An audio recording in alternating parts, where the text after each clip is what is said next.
So today I'm gonna be talking about a very interesting team that's probably has the most potential. I don't want to say the overall potential, but just the potential to do something in this year's playoffs, and obviously that's the Charlotte Hornets. But before we get into that, if you guys like this video, don't forget to leave a like and subscribe. My goal is to reach 100 subscribers, and I would really appreciate if you guys hit that subscribe button. And also, I have the links to my social medias in the description. Don't forget to follow me on there and hit me up. I would love to have a conversation with all you guys. But getting to the Charlotte Hornets, this team is very interesting to look at because obviously they were going to miss LaMelo Ball, or they were expected to miss LaMelo Ball for the rest of the season.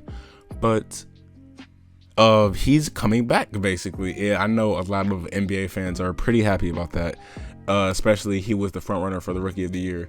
And the main question is, with him missing about probably 2-3 weeks of action, does he still have a chance to win Rookie of the Year if he comes back for these last 10-15 games?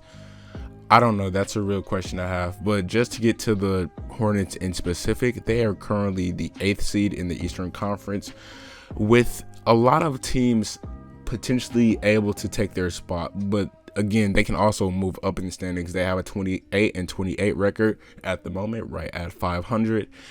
And they're like I said, they're a very interesting and fun team to watch. Like everybody says, they have players like LaMelo Ball, Miles Bridges, who likes to posterize anybody, Devontae Graham, who's been struggling this season, of course, or to say the least hasn't been at his full potential, which I believe he could have been at. But I believe he can still help this team out. Gordon Hayward, which was kind of considered an overpay when he was first signed, but he's actually been kind of good. Is he worth $120 million? That's a question. But with him averaging 20.6 rebounds and 4 assists for this team, I kind of like the signing for this team, especially just for like a vet. It was kind of like just adding a vet to this team, a scoring machine. And I bet you the Celtics kind of wish they did that signing trade for Miles Turner, if you guys don't know about that, which you probably should, but you might not. But still, I love Gordon Hayward on this team, and he just kind of completes it.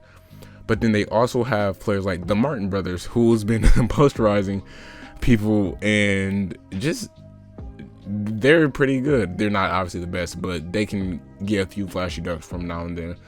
Malik Monk, who I'm going to talk about him for a minute just to be specific, because Malik Monk was probably the biggest surprise on the team. Not obviously, but well, you can make a case for that because Malik was getting do not plays, coaches' decisions for other off court actions and stuff like that. But in his time playing, he's been amazing. He had multiple games shooting, making multiple threes, and it's just kind of surprising that he's really a rotational piece for this team. He can obviously help this team out, make a huge playoff run. But if you want to talk about how can this team do in the playoffs, or can they make some noise in the playoffs, I believe they potentially can, but the only way I could see that happening is if they move up a few spots in the standings, because if they stay where they're at right now, they're going to have to face the Sixers. And I'm not even going to include the playing situation because they are the 8th seed at the moment, and they could easily get kicked out of the playoffs by the 9th or 10th seed. But like I said before, if they're going to make a push in the playoffs, they're going to have to move up in the standings. But even if they get eliminated in the first round, this can still be a very entertaining series to watch, because watching LaMelo Ball, watching Miles Bridges, watching Malik Monk, watching everybody on that team, really, their roster is very good. It's obviously not a championship roster, but just off of, if you're new to basketball and you want to watch it, the Hornets are just the team to watch. And honestly, what makes it even better watching them is their jerseys are amazing. I specifically chose the jerseys I think are the best, the white, the plain white ones with the stripes. You know, those are the ones in the video you're seeing right now. But yeah, I just love this team. It's one of my favorite teams up there. Obviously, the Bucks are first, and there's kind of everybody else. But just besides that, if I had to choose a team to watch, especially with the LaMelo Ball, I would definitely put them up there. And everybody was hyping up LaMelo off of every social media site. We all know what that was about, but the hype is really worth it, to be honest. And I would highly consider, or I'm not even trying to overrate them or anything, but if I just had to tell you a team I would love to see or love for you to watch, the Hornets are up there.